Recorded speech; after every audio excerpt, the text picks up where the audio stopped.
et bienvenue dans Un autre chemin est possible, le podcast pour les personnes en chemin vers un métier de sens dans le bien-être ou l'accompagnement. Je suis Marion, je suis docteure en pharmacie et naturopathe pour vous aider à prendre soin de vous au quotidien et également coach pour accompagner les personnes dans leur reconversion et lancement d'activité vers les métiers du bien-être et de l'accompagnement. C'est un chemin que j'ai moi-même entrepris il y a 2 ans parce que je crois qu'un autre chemin est possible, un chemin où l'on prend soin de soi, où notre activité professionnelle elle est riche de sens, elle est alignée avec nos valeurs et notre mode de vie, parce que je crois qu'on peut choisir et se réinventer. Ici, pas d'utopie. Dans ce podcast, je vous partage mon parcours, mes défis, mes victoires, mes réflexions et une dose d'inspiration pour traverser le chemin passionnant de l'entrepreneuriat tout en prenant soin de vous. Mais aussi des interviews de personnes inspirantes qui ont pris un autre chemin et qui vivent aujourd'hui leur activité. Après tout, si c'est possible pour elles, alors pourquoi pas pour vous? Si vous aimez ce podcast, vous pouvez me soutenir en vous abonnant sur vos plateformes d'écoute préférées, vous pouvez le noter ou laisser un petit commentaire et le partager autour de vous. Je vous laisse avec l'épisode.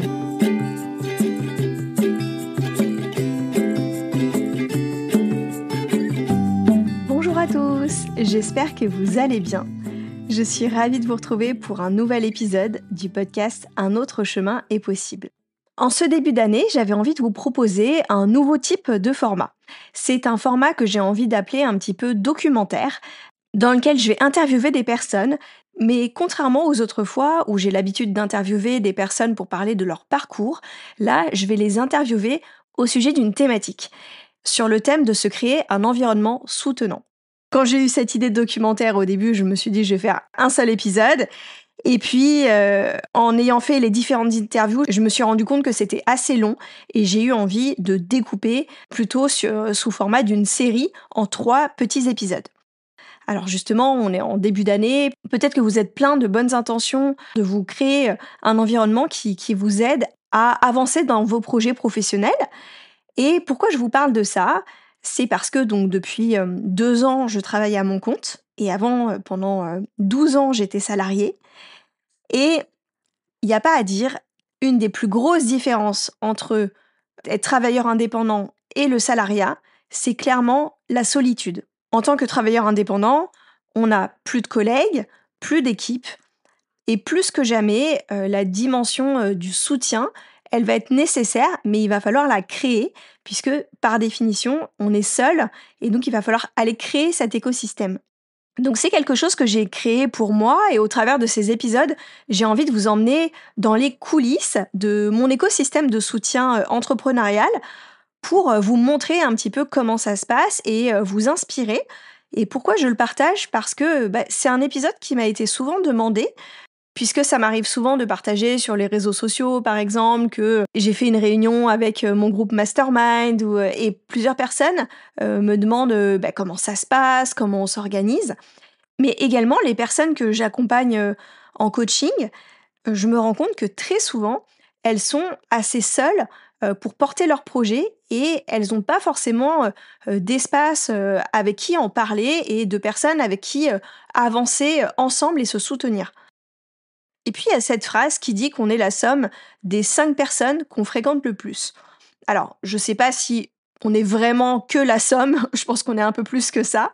Néanmoins, c'est vrai que les personnes qui sont avec nous au quotidien nous influencent énormément. Moi, le nombre de fois où je me suis vue reprendre des expressions d'une personne avec qui je suis beaucoup, ça montre à quel point je vais être imbibée par sa façon d'être. Et c'est vrai que ça joue à plein de niveaux. Donc bien sûr, les personnes avec qui on vit vont vraiment avoir un rôle capital, mais c'est vrai que nos relations qu'on va créer dans le travail vont aussi énormément influer. Donc voilà, je pense que c'était une thématique suffisamment importante. J'ai mis du temps pour me lancer à faire cet épisode et cette envie justement d'interviewer différents types de personnes pour vous montrer quelque chose de complet autour de ce sujet, ça m'a vraiment donné envie. Et voilà, donc j'ai hâte d'avoir vos retours sur cette série. Donc dans ce premier épisode de cette série, je vous invite à rentrer dans les coulisses de mon groupe Mastermind que j'ai avec Anne-Sophie Pasquet et Julie Vuaniux pour vous raconter un petit peu comment ça se passe. Et je vous laisse découvrir ça avec notre échange à toutes les 3 et je vous retrouve à la fin de l'épisode.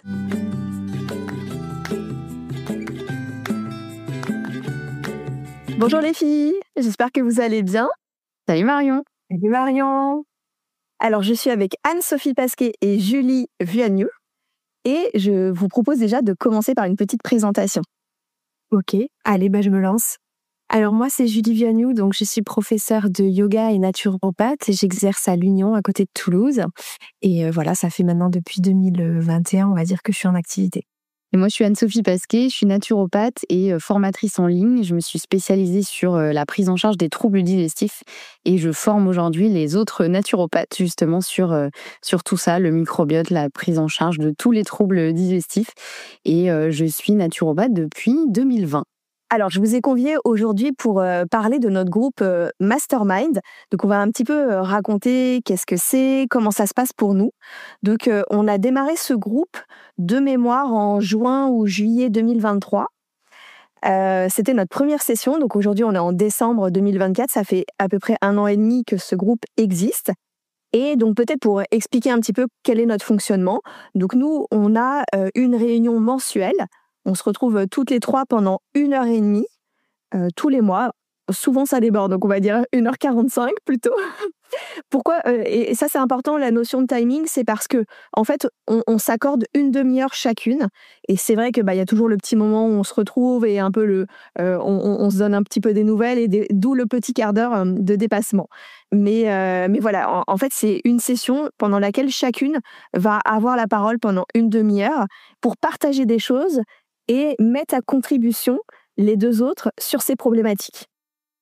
Et comment on fonctionne? On a un petit tableau qu'on remplit chacune qui nous permet d'avoir une trame. Et donc à chaque réunion, on suit un petit peu toujours le même protocole. C'est-à-dire qu'on va commencer par un petit update, raconter où on en est, qu'est-ce qu'on a fait depuis la fois dernière. Ensuite, on a un rituel que je trouve vraiment sympa qui est de se faire les bravos les unes les autres. On va chacune se féliciter sur des choses qu'on a particulièrement appréciées des unes des autres pendant le mois qui s'est écoulé. Et ça, c'est un moment qui fait toujours du bien parce que surtout dans des mois où nous, on a eu l'impression d'avoir pas un mois très très bon et quand les autres viennent nous dire « bah si, moi j'ai vu ça et ça » et des fois, c'est des choses qu'on n'a même pas vues pour nous-mêmes. Et ensuite, on va chacune à la fois partager nos célébrations du mois, nos fiertés, les trucs qui sont bien passés et les choses qui ont été plus difficiles. Et on va aussi émettre un besoin, dire bah voilà, moi je galère sur ce sujet, j'ai besoin d'aide sur cette thématique. Et là, on va chacune partager et aider l'autre sur sa problématique. Donc voilà comment on fonctionne sur cette 1h30. Et entre-temps, on a un groupe WhatsApp qui est actif quotidiennement, hors week-end, j'allais dire, en général, pas les week-ends, mais qui est un groupe vraiment de partage spontané et quotidien sur soit des fois juste des anecdotes et des petits partages de copines, mais aussi souvent, bah voilà, j'ai créé telle page de vente, par exemple, est-ce que vous voulez relire? Enfin voilà, de se partager des choses sur lesquelles on a besoin d'un avis, enfin ça va être plutôt ce type-là. Alors, est-ce que vous étiez déjà familière de ce genre d'espace avant qu'on le fasse ensemble, les filles? Alors moi pas du tout, mais en fait j'avais pas d'espace de ce type-là. J'avais quand même une collègue avec qui je communiquais un peu plus, qui a une petite activité assez similaire au mien et en local à Toulouse, mais on n'avait pas de point régulier. Ça nous arrivait de travailler ensemble de temps en temps, très ponctuellement, mais c'était pas du tout la même chose, on va dire. Moi, j'avais un peu l'habitude parce que ça fait effectivement quelques années maintenant que j'avais découvert un peu ce principe du mastermind. Souvent, c'est un peu le mot qu'on lui donne. Donc, j'avais déjà rejoint plusieurs masterminds, mais c'était des formats différents où souvent on était beaucoup plus nombreux. Donc, forcément, moins de temps dédié à chacun. Et je pense que c'était aussi des gens peut-être où on se connaissait moins les uns les autres. Donc, ça restait très, très pro. Même si nous, toutes les 3, on a quand même vraiment l'aspect très pro, mais finalement, on se connaît quand même aussi en dehors. Et donc, ça rajoute quand même une dimension que je trouve assez intéressante. Je pense qu'il faut idéalement un peu des deux. Ça évite parfois de donner des conseils qui tomberaient complètement à côté de la plaque, parce qu'en fait, on sait très bien que l'autre personne, c'est pas du tout sa personnalité, c'est pas du tout sa façon de faire, ou voilà, même si c'est bien des fois de sortir un peu des cases, mais voilà, en tout cas, sous ce format-là, vraiment, en petit comité, avec la structure qu'on a construit, ça, pour le coup, c'est nouveau. Et qu'est-ce que vous trouvez, qu'est-ce que vous venez chercher et y trouver dans ce groupe? Alors juste, je rebondis juste sur ce qu'a dit Anne-Sophie. Pour l'histoire, en fait, c'est Marion qui a créé le groupe, hein. On se connaissait pas, nous, avec Anne-Sophie, au tout début. C'est vrai. Donc c'est quand même intéressant de le souligner. Mais il y avait ce lien que Marion a su créer. Enfin voilà, elle a eu cette idée-là. J'imagine que tu as dû te dire que peut-être nos personnalités pouvaient matcher aussi. Enfin, je sais pas, hein, mais et du coup, c'est vrai que tu as quand même été le ciment de ce groupe, il faut le souligner. Sans toi, il n'existerait pas. Et c'est vrai qu'on s'est très bien entendu avec Anne-Sophie aussi. Nous, Marion, on se connaissait depuis longtemps, donc on se connaissait déjà dans la vie perso et on s'est quand même connus dans le cadre de nos études, donc quand même sur une version un peu pro aussi.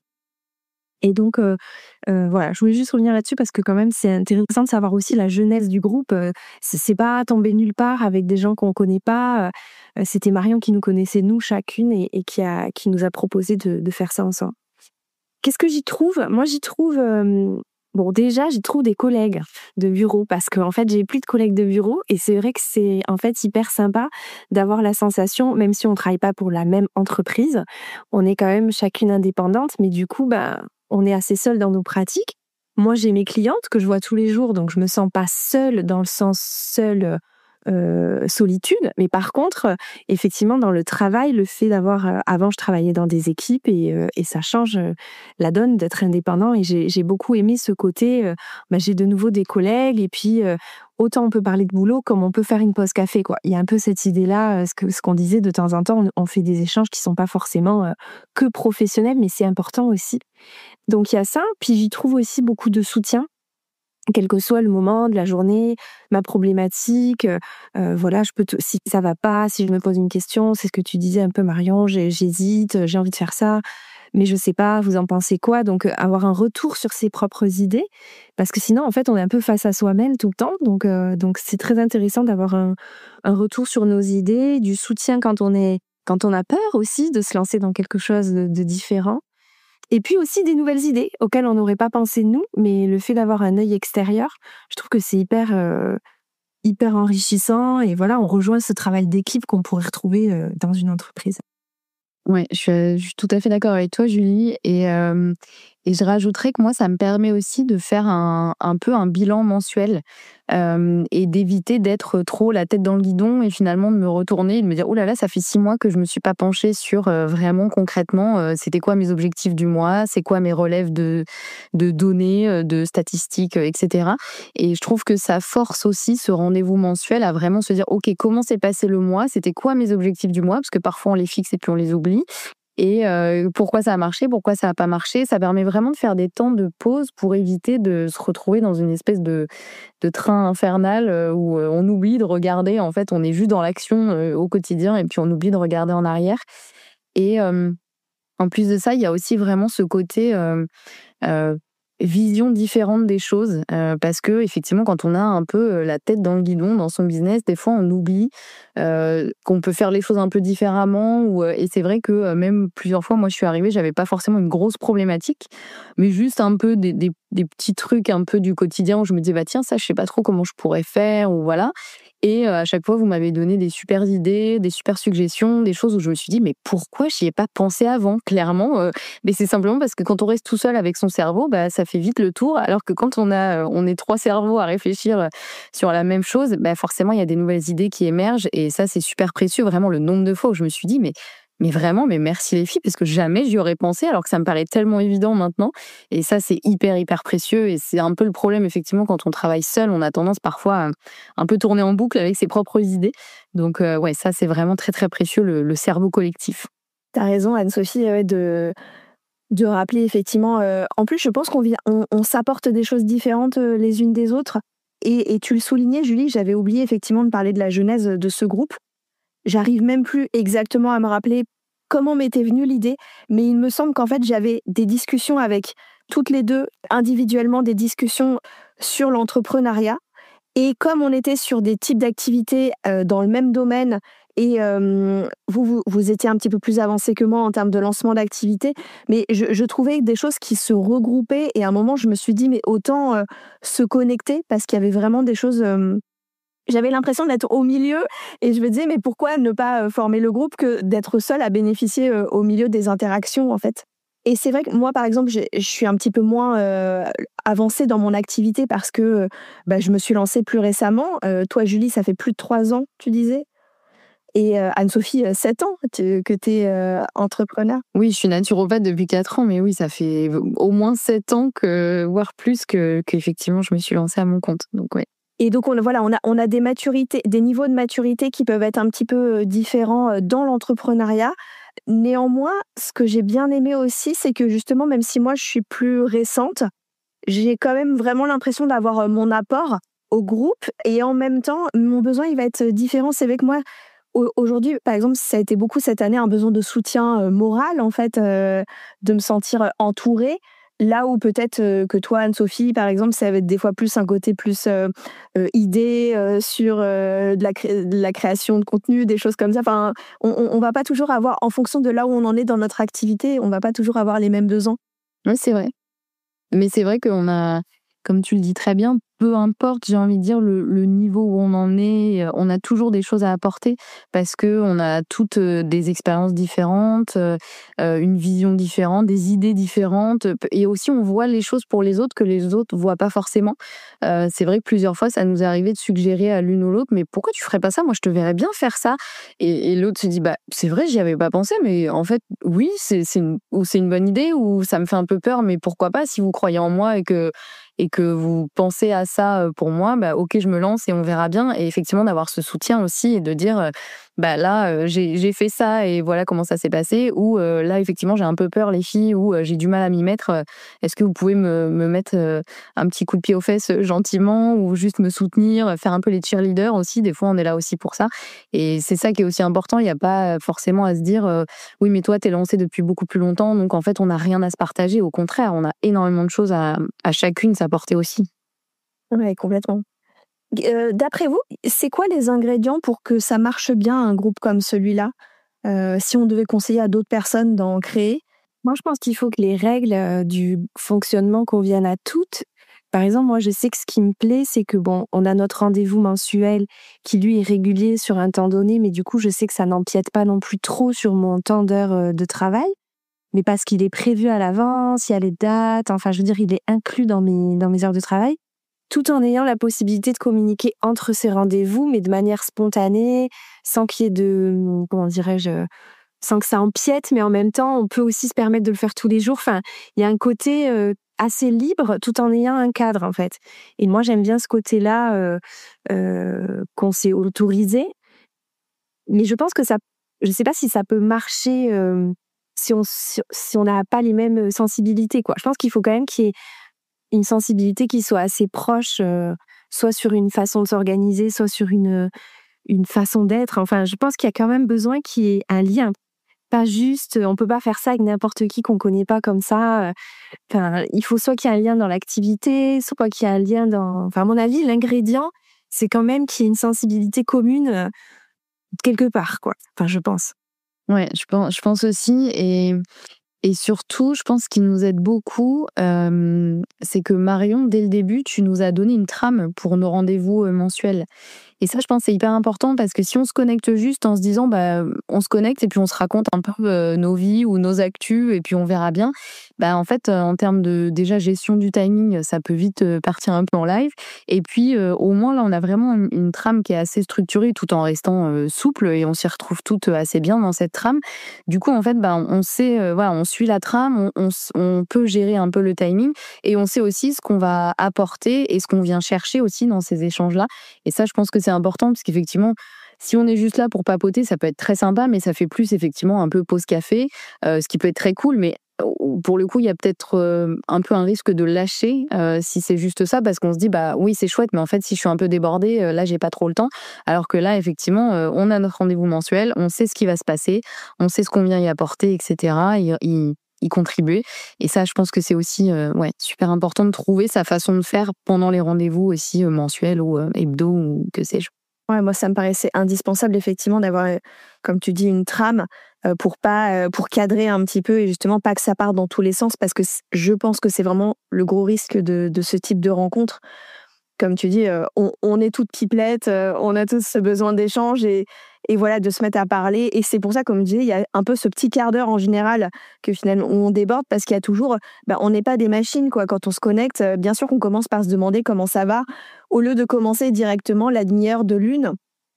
Et donc, c'est pour ça qu'il y a cet entre-deux à trouver. Et en même temps, quand je parle de trame, de pas se lancer dans un truc trop rigide et trop long, surtout, avec trop de questions ou autres. Nous, c'est vraiment, je sais pas, je crois qu'en tout, il y en a 4, un truc comme ça.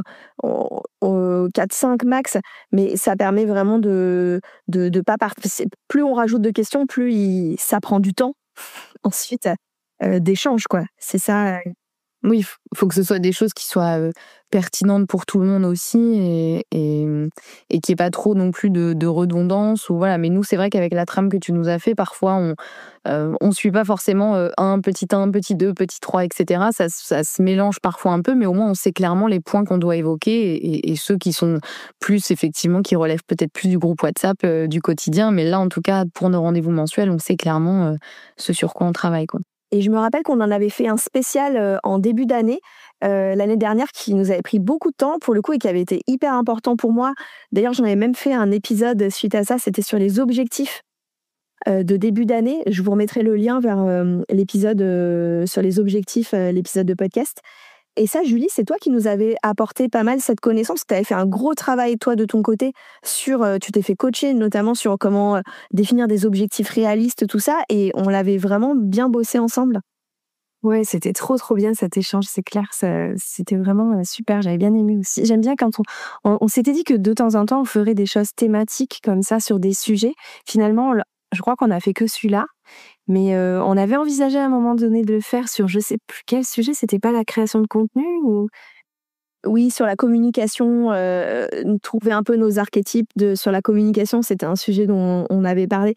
Et t'as raison, en fait, c'est vrai que on peut complètement faire des réunions mensuelles plutôt point là où on en est, mais ce genre de groupe, ça peut être aussi hyper intéressant sur des réunions thématiques du style 1h30 où on bosse que sur notre communication, 1h30 que sur les objectifs. En l'occurrence, sur les objectifs, ça nous avait pris plus de temps parce que c'était un gros truc. Effectivement, aujourd'hui, on n'a pas réussi à mettre en place, en plus, des réunions thématiques. Après, parce qu'il y a juste cette réalité ça fait beaucoup de rendez-vous à un moment. Et c'est vrai que pour l'instant, ça s'est pas fait. Mais c'est tout à fait une possibilité de rajouter des rendez-vous thématiques. J'ai d'ailleurs vu justement la personne qui m'avait coachée sur les objectifs. Elle a un groupe avec une personne.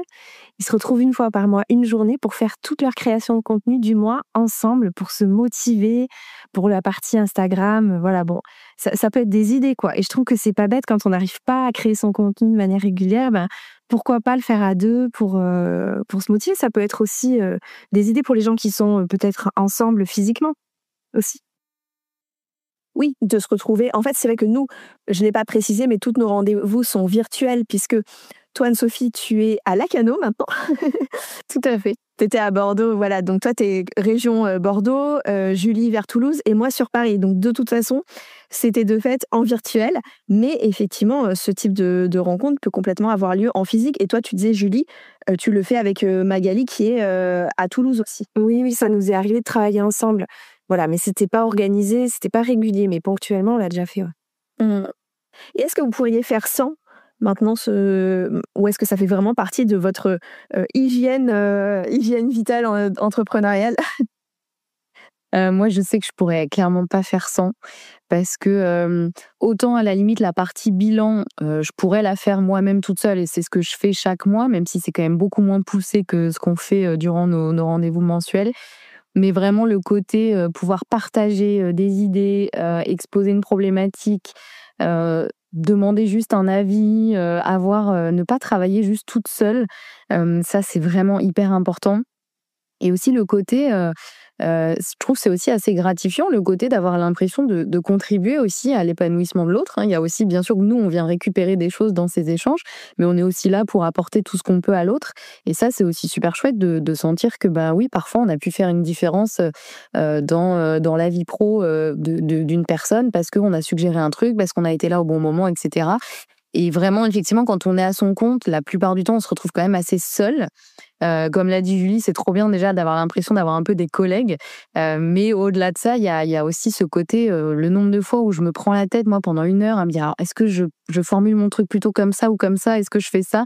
Et puis à un moment, je me dis, bon, je vais demander aux filles parce qu'en fait, j'arrive plus à réfléchir. Et là, vous me débloquez le truc en 2 minutes en me disant, bah regarde, tu pourrais faire ça, etc. Et en fait, c'est des petites choses, mais c'est hyper, hyper précieux au quotidien. Et vraiment, moi, je pense que je pourrais plus fonctionner toute seule dans mon coin sans aucun espace d'échange aussi précieux que ce qu'on a. Ouais, moi, c'est un peu pareil pour avoir fait 100 avant, puisque avant, j'allais pas. Donc, c'est vrai que ça fait pas du tout la même sensation. On a l'impression de, comment dirais-je, déjà, voilà, de pas être seule. Et puis, je trouve aussi que les bravos, avoir un retour sur ce qu'on fait, c'est aussi vachement bien parce que sinon, enfin, moi, j'ai cette tendance à ne jamais m'arrêter pour me féliciter. Je sais pas comment dire, je me rends même pas compte. Et c'est vrai que quand vous faites les bravos, à chaque fois, je suis étonnée de ce que vous dites. Ça me donne aussi comme un miroir, en fait, que j'ai pas forcément sinon toute seule.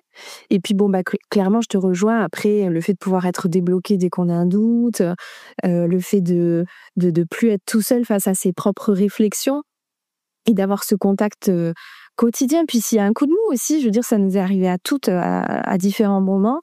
Le fait de pouvoir avoir des petites pom-pom girls derrière nous, là, nous remettre d'aplomb, ça fait vachement de bien. Et d'ailleurs, j'étais pas là au dernier parce que j'étais malade. C'est la première fois que on en fait un à 2 au lieu de 3. Et moi, j'ai vraiment, ça m'a manqué, quoi. Je sens que j'ai pas eu celui du mois de novembre. Donc, il y a ce côté un peu. Enfin, voilà, c'est vrai que, non, franchement, je suis très reconnaissante de faire partie de ce mastermind et de pouvoir continuer comme ça. J'espère que vous n'aviez pas prévu d'arrêter pour l'année 2026. Ah non, c'est pas prévu. Non, carrément. Mais c'est vrai, ce que tu disais, Anne-Sophie, aussi sur le côté utilité à l'autre. Moi, je sais que c'est là où, presque ce qui me remplit le plus. Et j'ai observé que j'ai quand même cette tendance, c'est vrai, souvent de plus vouloir être là pour les autres. Après, j'allais dire, c'est normal dans la mesure où on est dans des métiers d'accompagnante. C'est vrai que moi, j'y vais plus, en fait, quand je me connecte à la session, j'y vais plus en me disant je vais aider les filles que en pensant à mes problématiques. J'ai vraiment cette tendance en revanche, peut-être dans le quotidien, les petits partages quotidiens, je vais peut-être là plus des fois attendre pour moi. Mais c'est vrai que sur les sessions groupe, je suis vraiment en mode bah, j'y vais pour être là pour les autres, quoi. Et c'est vrai que c'est plaisant. Merci les filles pour ces partages. Est-ce que vous vouliez ajouter quelque chose avant de conclure ou Un grand merci d'avoir créé ce mastermind, Marion. Merci Julie. Ouais, c'est clair, un grand merci. Et vraiment, moi, je le conseille à tout le monde de se trouver un espace, quelle que soit la forme qu'il puisse prendre, mais quelque chose en tout cas similaire à ce qu'on a, c'est vraiment, vraiment important et ça peut faire une énorme différence dans un lancement d'activité ou même dans une poursuite d'activité, hein, parce que ça, je trouve qu'on en a besoin, que ce soit les débuts ou que ce soit au bout de X années. Et vraiment, c'est très précieux, ça peut faire une grande différence. Et ouais, je conseille vraiment de trouver un espace comme ça.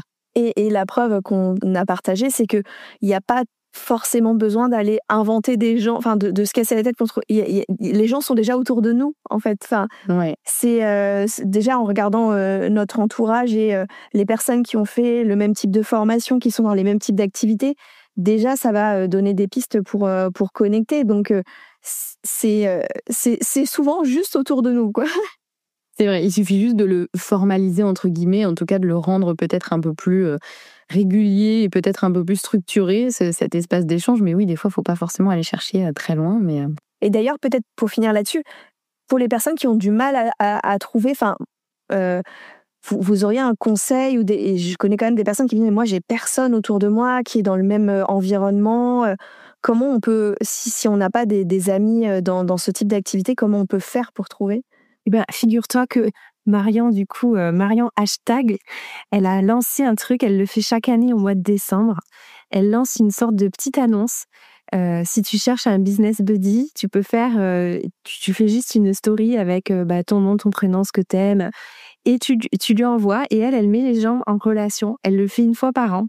Donc c'est une idée, mais je sais pas s'il y a d'autres moyens de trouver comme ça, mais c'est justement l'idée, si tu veux du physique, et ben du coup elle va remettre les gens qui sont physiques, si tu veux du virtuel, et je trouve ça hyper sympa comme idée, trouve ton business spot, voilà, en fonction des affinités de chacun. Oui, de passer une petite annonce. Ouais, une petite annonce. Ouais, c'est clair, faut pas hésiter, je pense, à être un peu proactif. Après, il en existe aussi des réseaux un peu d'entrepreneurs qui, la plupart du temps, sont payants, mais ça peut aussi être une option. Voilà, on peut aussi rejoindre un réseau d'entrepreneurs avec qui il y a différentes un peu thématiques ou différents profils. Et sinon, ouais, je pense qu'aujourd'hui, via les réseaux sociaux, on peut quand même connecter avec des gens. On oublie que c'était quand même la fonction première des réseaux sociaux, mais on peut aussi connecter avec des gens qui sont... Sauf si on veut vraiment des rencontres en présentiel. Là, il va falloir chercher dans son réseau local. Mais sinon, je pense qu'effectivement, via les réseaux sociaux, avec différents moyens, on peut, je pense, connecter avec des gens qui sont dans la même thématique que nous. Voilà. Et je pense qu'il y a plein de gens qui seraient ravis de créer des groupes comme ça, qui n'ont juste pas forcément l'idée. Et parfois, il suffit peut-être de les contacter et de leur demander est-ce que ça te dirait, on essaye. Et puis, si ça matche bien, c'est super. Si ça matche pas, c'est pas grave. Il faut peut-être plusieurs essais avant de lancer ça. Mais je pense que, ouais, en étant un peu proactif, on peut trouver, je pense, pas mal de personnes autour de soi qui seraient ravies de participer. Complètement. Bien sûr. Merci beaucoup les filles. Merci à toi Marion. À bientôt. À bientôt.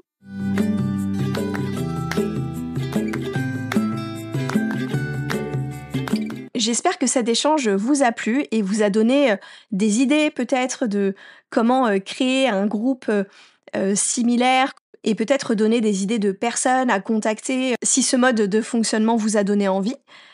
J'espère que ça vous a vraiment transmis l'intérêt, du soutien et je pense une clé essentielle qui a été quand même partagée, c'est vraiment d'avoir une forme de structure et cadrer les réunions, que ce soit en termes de timing, de sujet, de temps de parole pour chacune, c'est vraiment important. Sinon, ça peut vite, effectivement, être quelque chose de juste des discussions de machine à café, entre guillemets, et être...